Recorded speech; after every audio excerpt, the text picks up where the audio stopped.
Hello friends, कैसे हैं? Festival तो कंप्लीट हो गया, तो फिर हम नया वीडियो लेके आ गए हैं। और आज हम लोग बहुपद क्लास 9 का बहुपद चैप्टर जो है उसमें एक्सरसाइज 2.1 पूरी तरह से कंप्लीट कर देंगे। पूरी तरह से एक्सरसाइज 2.1 को कंप्लीट कर देंगे। ये वहां जितने भी प्रश्न है सबको हम लोग हल करेंगे, ठीक है। लेकिन आप लोग जो है हमारे वीडियो को लाइक नहीं कर रहे हैं, शेयर नहीं करते हैं और सब्सक्राइब भी बहुत बच्चे नहीं करते, केवल थोड़ा सा देखते हैं, 1 मिनट देख करके भाग जाते हैं। इसलिए मेरा वीडियो को पूरे लास्ट तक देखिए, जिससे आप लोगों को पूरी तरह से समझ में आ जाएगी कि एक्सरसाइज और पूरी तरह से चैप्टर, ठीक है। तो आज हम लोग एक्सरसाइज 2.1 का शुरुआत करते हैं और फर्स्ट क्वेश्चन देखते हैं। क्या इंट्रोडक्शन हम पिछले वीडियो में दे चुके हैं। अगर जो बच्चे अगर इंट्रोडक्शन वीडियो बहुपद का नहीं देखे हैं, वो मेरा पिछले वीडियो है ना, इंट्रोडक्शन बहुपद का, उसको आप लोग जाकर के देख सकते हैं, ठीक है। तो पहला प्रश्न आज हम लोग देखते हैं एक्सरसाइज 2.1 का प्रश्न है, निम्नलिखित व्यंजकों में कौन कौन एक चर में बहुपद है। कौन कौन एक चर में बहुपद है और कौन कौन नहीं। कारण के साथ अपने उत्तर दीजिए।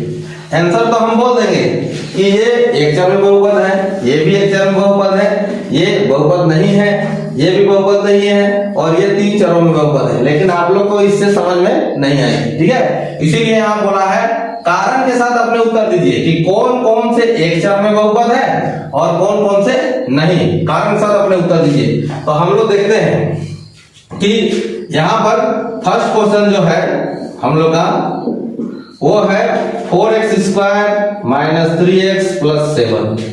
अब इसको हम लोग का सवाल है कि कौन कौन से एक चर में बहुपद है और कौन कौन से नहीं। तो अब ये एक चर में बहुपद है कि एक चर में बहुपद नहीं है, उसको जानना है। तो यहां हम लोग देखेंगे कि ये x जो है यहां भी है और x यहां भी है, ठीक है। तो ये तो एक चर है, इस बहुपद का एक ही चर है, ठीक है। लेकिन बहुपद जानने के लिए हम लोग को बहुपद का जो घात होता है, पावर होता है, वो पूर्ण संख्या होना चाहिए, पूर्ण संख्या, ठीक है।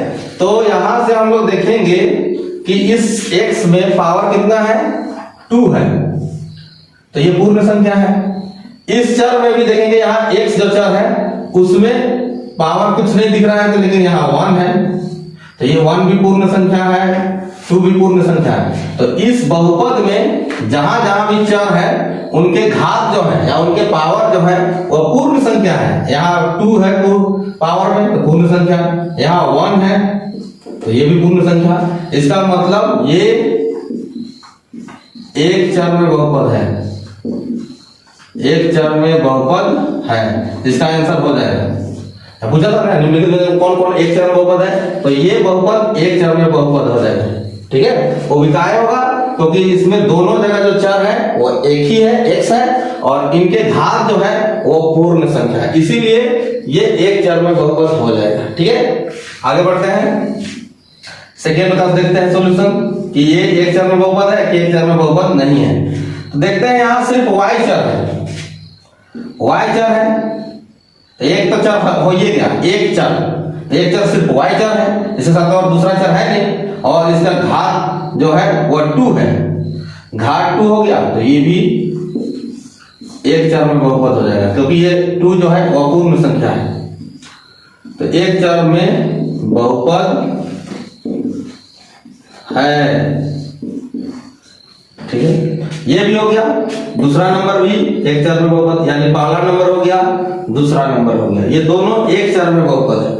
तीसरा देखते हैं, तीसरा में भी यहाँ एक चर है और यहाँ में टी चर है, टी दोनों में चर एक ही है टी, लेकिन इसमें जो चर है वो रूट के अंदर है, वर्गमूल के अंदर है।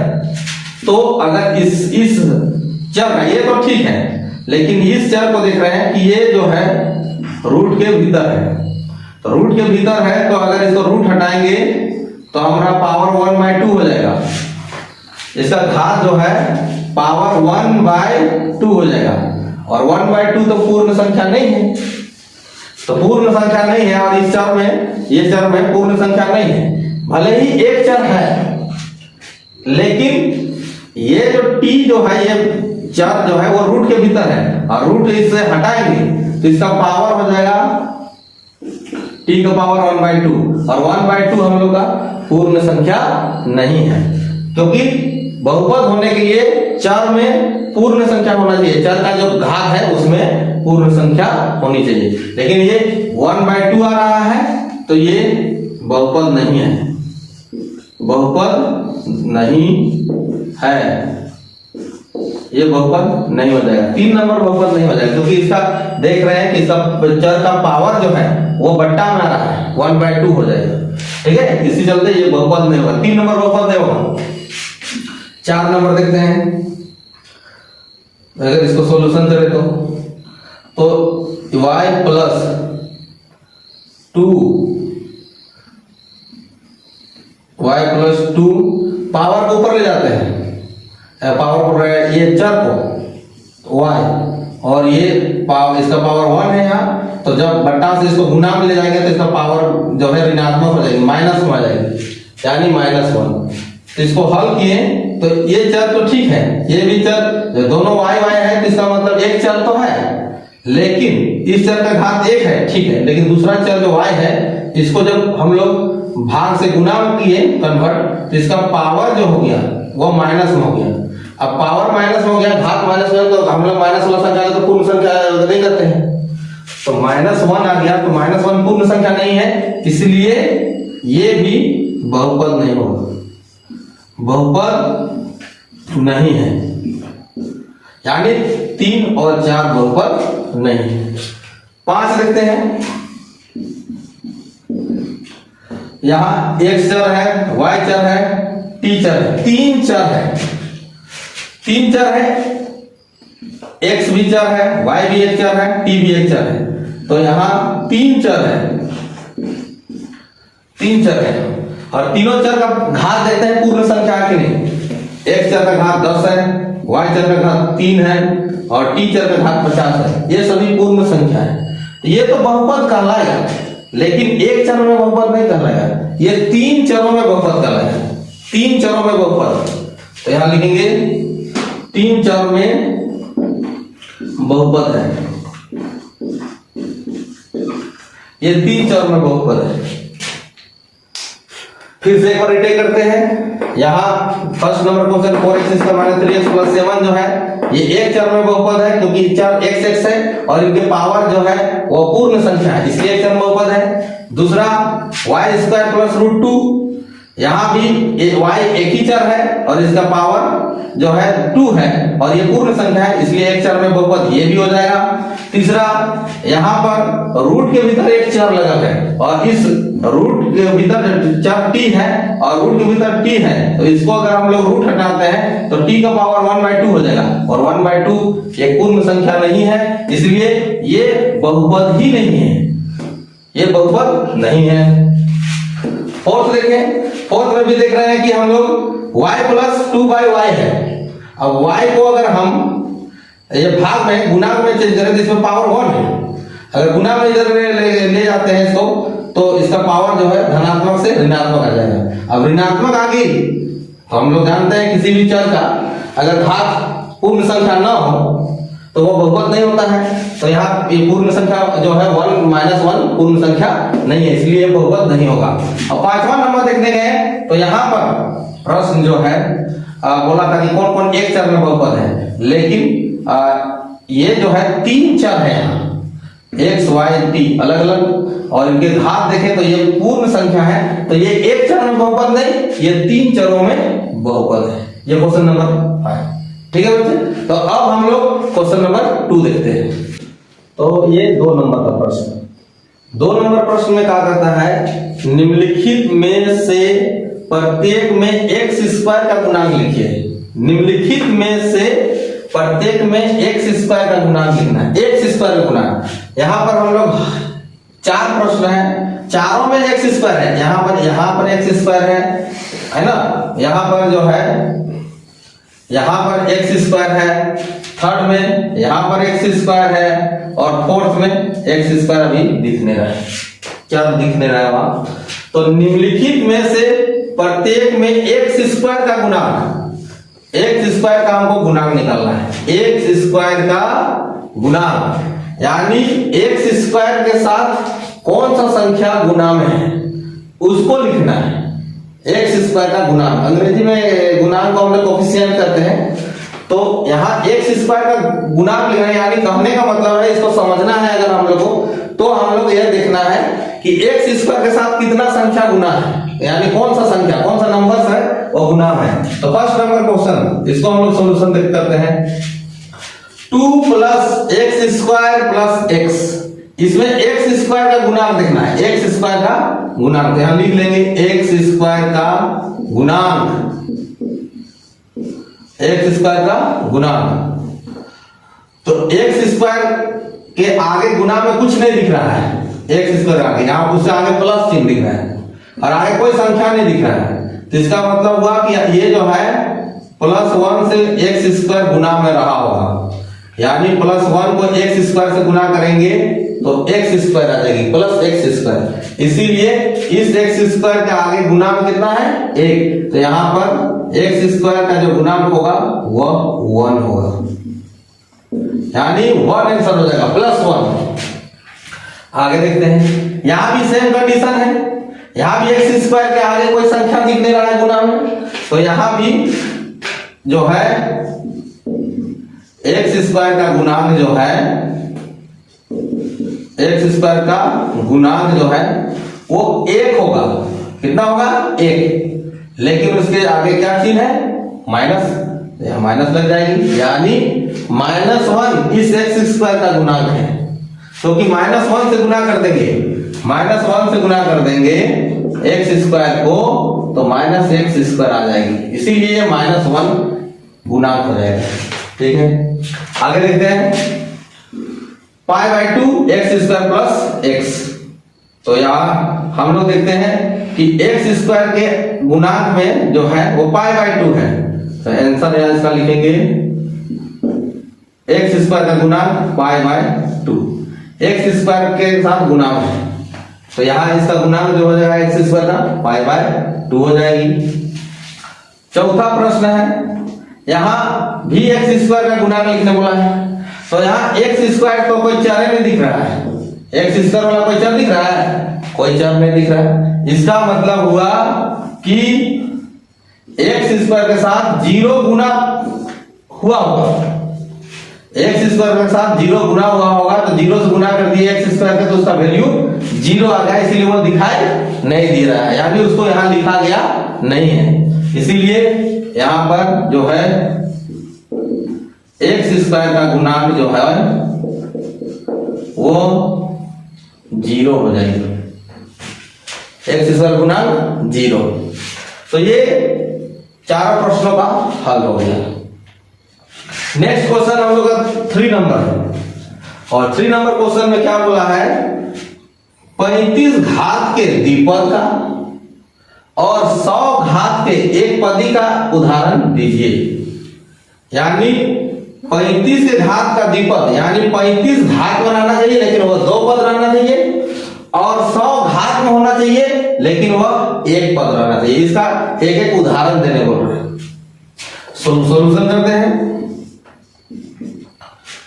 35 को घात में रखना है लेकिन द्विपद होना चाहिए, तो x का पावर 35 प्लस 2 रख देते हैं, तो ये इस प्रश्न का आंसर हो जाता है 35 का घात, तो 35 घात में है, क्योंकि चर जो घात जो ज्यादातर लगते हैं बहुपद में वो चर के साथ लगे हुए रहते हैं, तो x का पावर 35 प्लस 2, यहाँ पद 2 हो गए और घात में कितना है 35, तो 35 घात में भी हो गया और द्विपद भी हो गया, 2 पद। ऐसे भी हम लोग लिख सकते हैं y का पावर 35 माइनस 7 या कुछ और भी रख सकते हैं हम लोग, तो ये 35 का घात द्विपद का उदाहरण हो गया। ठीक है, आगे देखते हैं, 100 का घात रखने बोला है, 100 को घात में रखिए लेकिन एक पदी का उदाहरण दीजिए, घात में 100 होना चाहिए और पद कितना होना चाहिए 1। इसको अभी अगर हम लोग देखते हैं तो x का पावर 100, ये आंसर हो गया, एक पद रखना है और घात में कितना रखना है 100, तो x का पावर 100 है, तो यहाँ पर हम लोग ऐसे भी लिख सकते हैं -7 z का पावर 100, ये भी एक ही पद है। अगर आप लोग का नाम जिस लेटर से शुरू होता है उस लेटर्स को भी रख सकते हैं। जैसे मेरा नाम सचिन कुमार है, हम S100 भी लिख सकते हैं। और जैसे किसी का नाम बिट्टू कुमार है तो B100 भी रख सकता है। किसी का नाम पुष्पराज है तो वो P का पावर 100 रख सकते हैं। तो ये सब जो है एक पद का उदाहरण है, लेकिन घात में कितना है 100 है। ठीक है बच्चों, आप लोग उम्मीद करते हैं कि ये जो है क्वेश्चन नंबर 2 और क्वेश्चन नंबर 3 आप लोग को समझ में आ गई है। अब देखते हैं नेक्स्ट क्वेश्चन, क्वेश्चन नंबर 4 और क्वेश्चन नंबर 5, और इसी के साथ खत्म हो जाएगा एक्सरसाइज। तो 4th नंबर प्रश्न जो हम लोग का है वो क्या लिखा हुआ है उसको देखते हैं।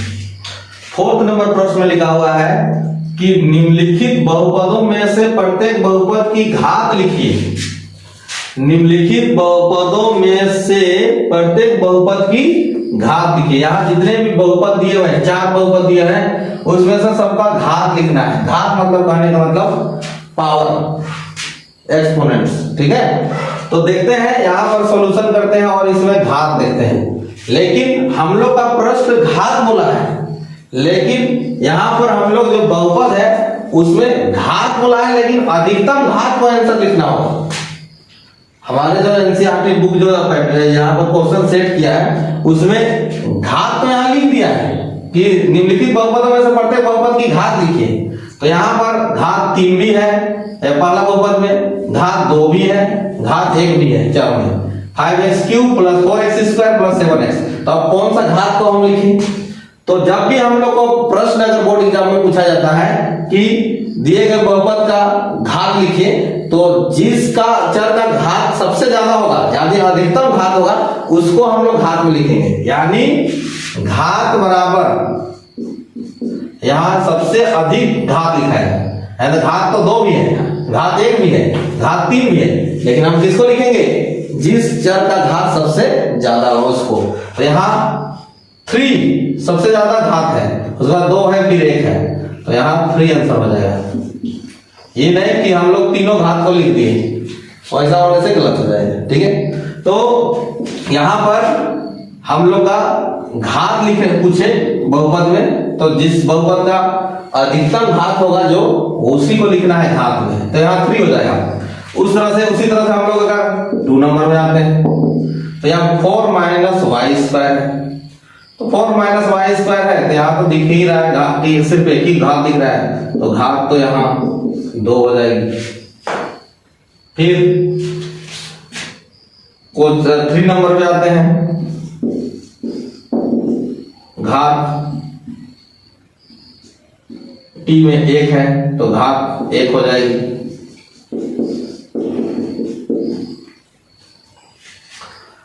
4 में 4 ही नहीं है, 4 में शायद घात 0 होगा और किसी चर में पावर 0 होता है, उसका वैल्यू 1 होता है, तो घात यहाँ 0 हो जाएगा आंसर।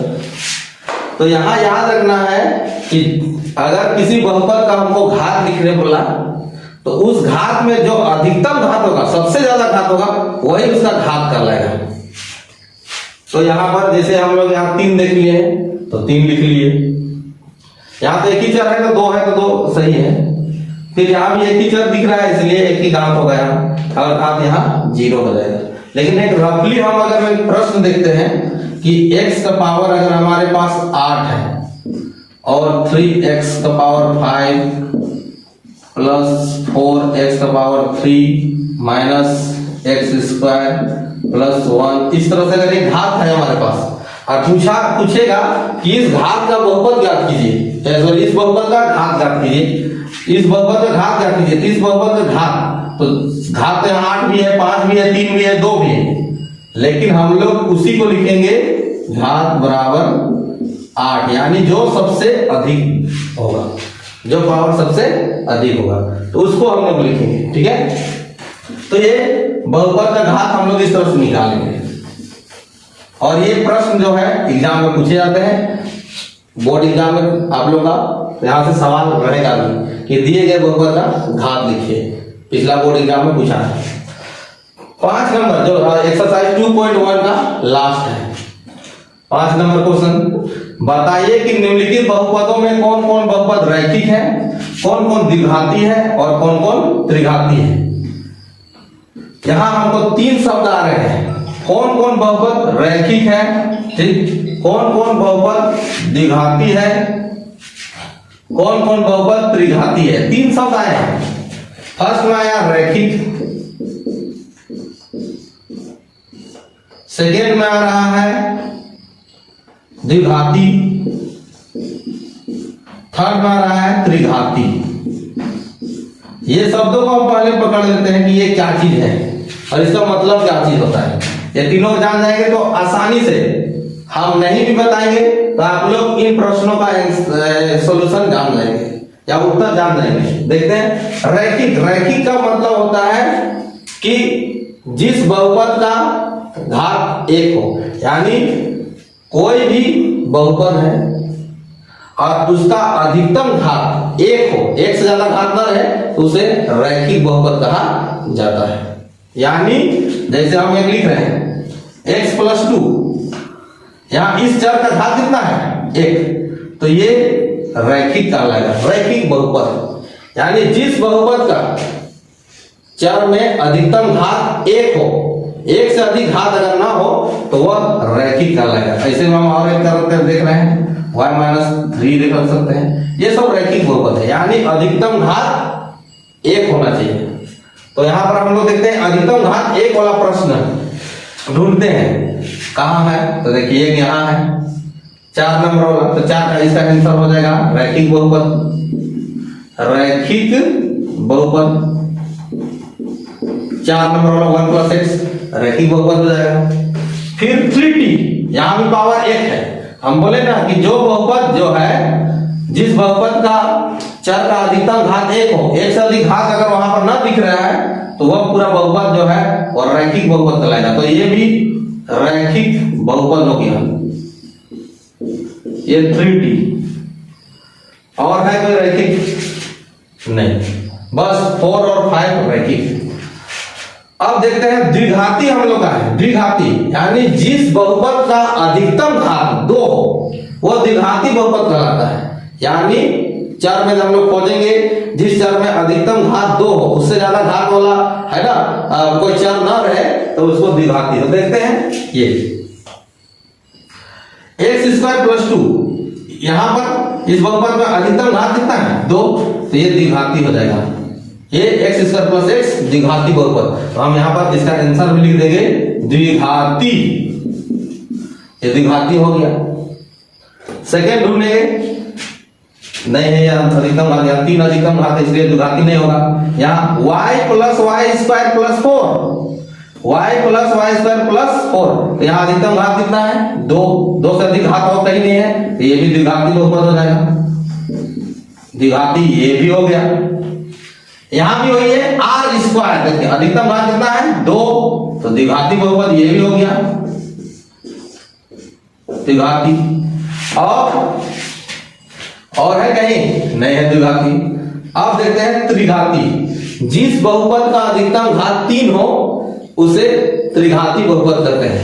तो देखते हैं कहां 3 अधिकतम घात है, तो ये क्वेश्चन नंबर 2 में x - x⁻³ अधिकतम घात कितना है 3, 3 से अधिक घात नहीं है, तो ये त्रिघाती हो जाएगा। त्रिघाती आंसर लिखेंगे इसका, त्रिघाती बहुपद, ठीक है। और ढूंढेंगे 7 नंबर बाकी है, इसका घात कितना है पावर 3 है अधिकतम घात, तो ये भी त्रिघाती हो जाएगा, त्रिघाती बहुपद। तो इस तरह से जिस बहुपद का अधिकतम घात 1 हो वो रैखिक बहुपद कहलाएगा, जिस बहुपद का अधिकतम घात 2 हो वो द्विघाती बहुपद कहलाएगा, और जिस बहुपद का अधिकतम घात 3 हो उसे हम लोग त्रिघाती बहुपद कहते हैं। तो बच्चों आप लोग का ये जो एक्सरसाइज 2.1 है, एक्सरसाइज 2.1 है, बोर्ड एग्जाम में जो है यहां से 2 प्रश्न हमेशा रहते हैं। या तो पूछ देगा कि इनमें से कौन बहुपद है कौन बहुपद नहीं है, जो 1 नंबर में पढ़े, 2 नंबर में x² का गुणांक पढ़े, वो भी सवाल पूछे जाते हैं। फिर ये एक बहुपद दिया हुआ रहेगा, अब पूछेगा कि सर घात लिखिए। और चौथा ये भी पूछा जा सकता है कि दिया गया बहुपद कौन सा बहुपद है, रैखिक बहुपद है कि द्विघाती बहुपद है कि त्रिघाती बहुपद है, या इनमें से कोई नहीं। तो ऑब्जेक्टिव प्रश्न जो बनेगा यहाँ से बोर्ड एग्जाम में, वो 2 प्रश्न आप लोग का एकदम पूरी तरह से फिक्स क्वेश्चन है यहाँ से। अगर ये आज का वीडियो जो है उसको आप लोग पूरी तरह से अगर देख लीजिएगा और समझ लीजिएगा तो आप लोग का बोर्ड एग्जाम में आप लोग 2 प्रश्न जो बहुपद चैप्टर से है वो 2 प्रश्न आप लोग आसानी से बना पाइए। ठीक है, तो उम्मीद करते हैं बच्चों कि ये वीडियो आप लोग को अच्छा लगा होगा। तो हमारे वीडियो को फिर से एक बार बोलेंगे कि लाइक जरूर से जरूर कीजिए, हमारे चैनल को सब्सक्राइब कर दीजिए और शेयर जरूर से जरूर कीजिए। Thank you.